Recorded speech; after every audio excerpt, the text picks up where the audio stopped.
important pour la compréhension de l'ensemble du processus de division cellulaire. Il s'agit du centrosome et du système d'attachement des chromatides au fuseau mitotique. Nous décrirons ensuite les différentes phases de la mitose, la prophase, la prométaphase et la métaphase, l'anaphase, la télophase et enfin la cytodiérèse. Après une introduction, du grec mi en deux et de la racine tom qui indique une coupure, la mitose désigne les événements chromosomiques de la division cellulaire. Il s'agit d'une duplication non sexuée, contrairement à la méiose.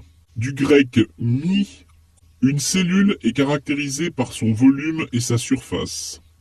La surface de la cellule détermine les capacités d'échange de la cellule avec le milieu environnant.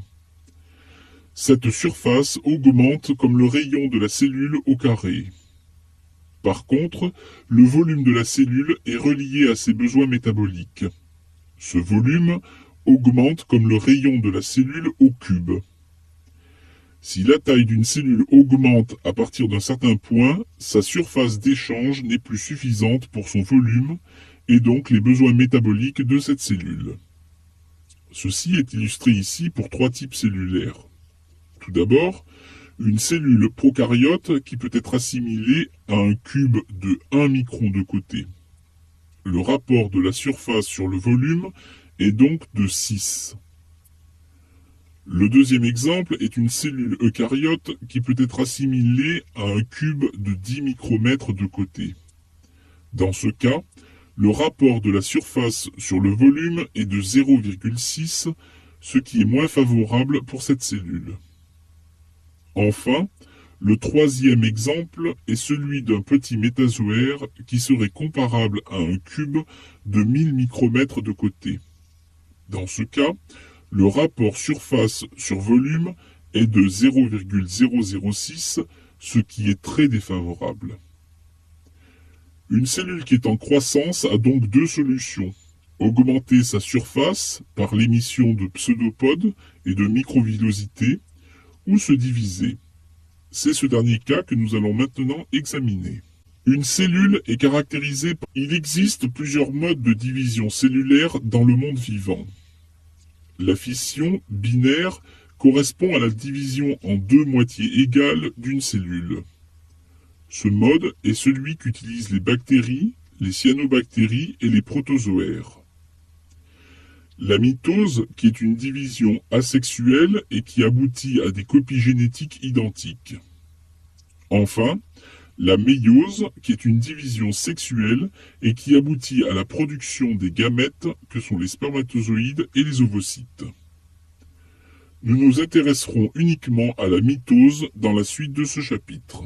Il existe plusieurs modes de division. L'observation d'une racine d'oignon est instructif car il s'agit d'un tissu en croissance rapide et donc le siège d'un nombre important de divisions cellulaires. Cette photographie montre des cellules dans des états très variables avec un matériel nucléaire adoptant différentes structures. Ainsi, en A, nous pouvons observer une cellule à l'interphase avec une chromatine décondensée et la présence de structures de type nucléole. En B, cette structure assez homogène devient plus granuleuse avec des zones plus contrastées, indiquant la condensation de la chromatine. En C, nous voyons des chromosomes individualisés mais très enchevêtrés. En D, ces chromosomes se séparent de part et d'autre de la cellule. Enfin, en E et en E', ces chromosomes se redécondensent dans le noyau de chacune des cellules filles. Nous avons pu ainsi voir sur cette coupe les différentes étapes d'une division cellulaire que nous allons détailler dans le reste de ce cours. L'observation d'une racine d'oignon, la mitose est une phase courte du cycle cellulaire qui dure environ 2 heures. Pendant cette phase, les chromosomes de la cellule sont condensés. Ils sont donc visibles au microscope. La cellule se divise en 2 cellules filles identiques. La mitose est subdivisée en 4 phases que sont la prophase, la métaphase, l'anaphase, et la télophase. Nous considérerons la prométaphase et la métaphase comme une seule phase de la mitose. La cytodiérèse est un élément de la télophase qui termine la mitose, mais qui n'est pas considéré comme une phase. La mitose est une phase. Avant de décrire plus en détail ces différentes phases de la mitose, regardons quelques éléments structuraux importants. Le centrosome est le centre cellulaire organisateur des microtubules. Il se compose d'une paire de centrioles perpendiculaires l'un à l'autre, entourés par un nuage de matériel amorphe appelé matériel péricentriolaire. Le centriole est une structure tubulaire formée de 9 triplés de microtubules parallèles. Le centrosome se duplique au cours de la phase de synthèse, pendant l'interphase et pendant la mitose, se sépare pour former les deux pôles du fuseau mitotique. Il y a donc deux paires de centrioles, appelées chacune diplosomes. C'est de ces deux pôles que seront formés les microtubules du fuseau mitotique. Avant de décrire plus en détail ces différentes, comme nous l'avons vu dans le chapitre sur le noyau et la chromatine, les faisceaux de microtubules vont s'attacher sur le chromosome au niveau du centromère de chaque chromatide sœur par l'intermédiaire d'une structure protéique, le kinétochore. Chaque chromatide sœur possède un kinétochore attaché à son centromère. Un chromosome, formé de deux chromatides sœurs, comporte donc deux kinétochores, une de chaque côté. Cet ancrage protéique permettra dans l'anaphase la séparation et la migration de chaque chromatide sœur vers un pôle de la cellule. Comme nous l'avons vu dans le chapitre, nous allons maintenant détailler les différentes phases de la mitose en commençant par la prophase. Nous allons maintenant détailler les différentes. La prophase est la première phase de la mitose. Lors de cette phase, la chromatine se condense en structures très ordonnées et individualisées que sont les chromosomes. Les nucléoles se désagrègent, l'enveloppe nucléaire se dissocie. Le matériel génétique a été dupliqué avant le début de la mitose. Il y a donc deux copies identiques du génome dans chaque cellule. Les chromosomes sont ainsi constitués de deux chromatides sœurs et portant toutes les deux la même information génétique. Le centrosome s'est aussi dupliqué avant le début de cette prophase. Durant la prophase, le centrosome se divise en deux et chacun des deux centrosomes migre vers un pôle de la cellule. Le cytosquelette de microtubules se réorganise pour former le fuseau mitotique qui est une structure bipolaire qui s'étend entre les deux centrosomes, mais qui reste à l'extérieur du noyau. La prophase est la première phase de la prométaphase est la phase qui se déroule après la prophase, mais avant la métaphase au cours de la mitose dans les cellules somatiques eucaryotes.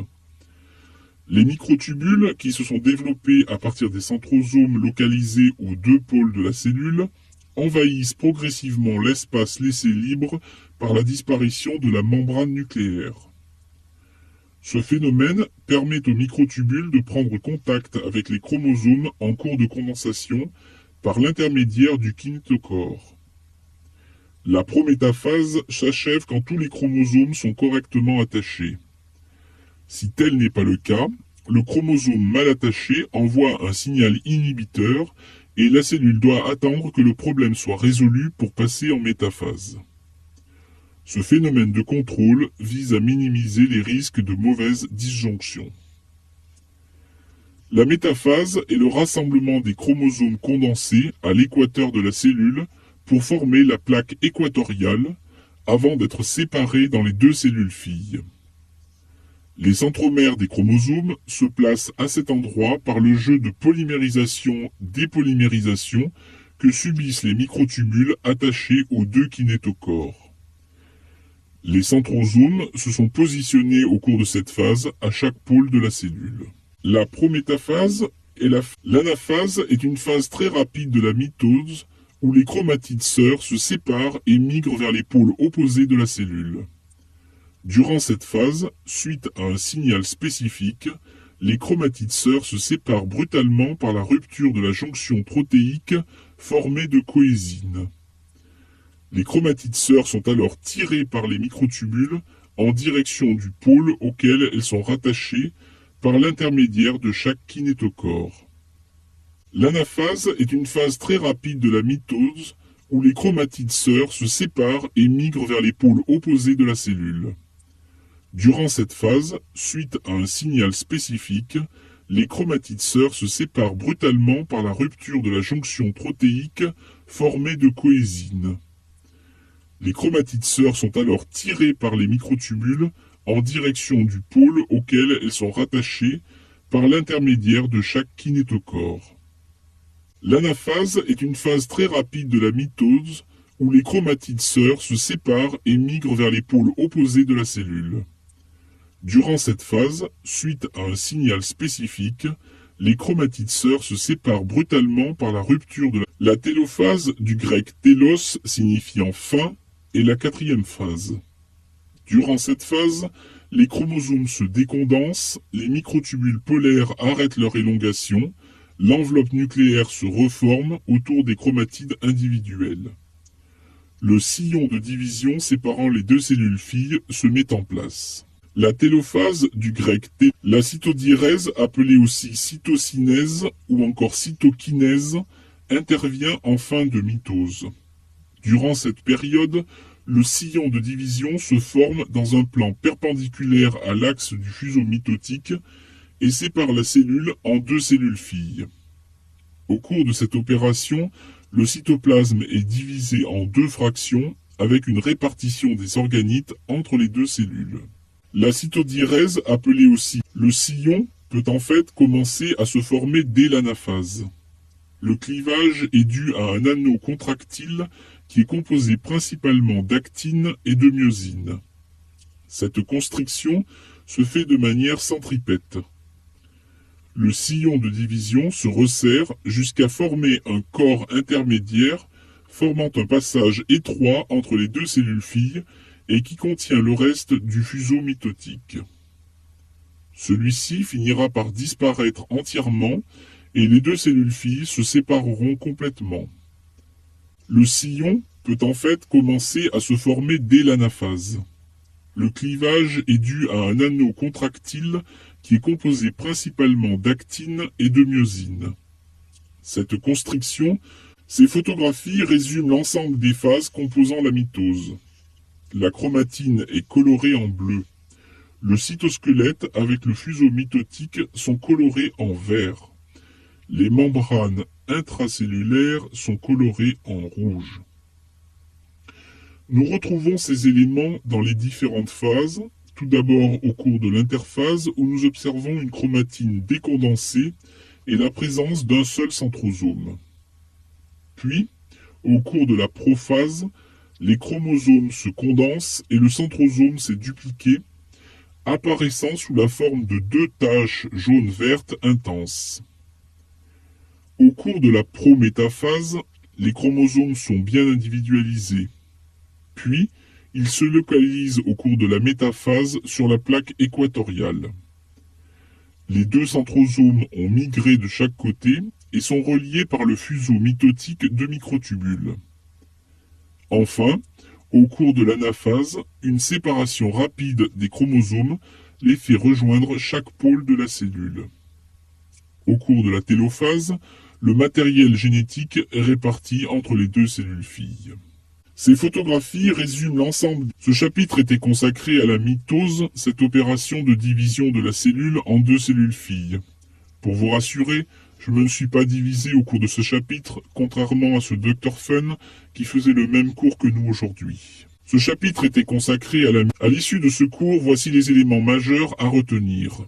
Vous devez connaître la définition de la mitose et la structure des éléments impliqués dans la mitose, notamment le centrosome, les kinétochores, les chromosomes et chromatides et le fuseau mitotique. Vous devez savoir décrire les différentes phases de la mitose. Ce cours est maintenant terminé. Vous pourrez visualiser dans un dernier chapitre, sans commentaire, l'ensemble des éléments de la cellule décrits au cours de ce cycle.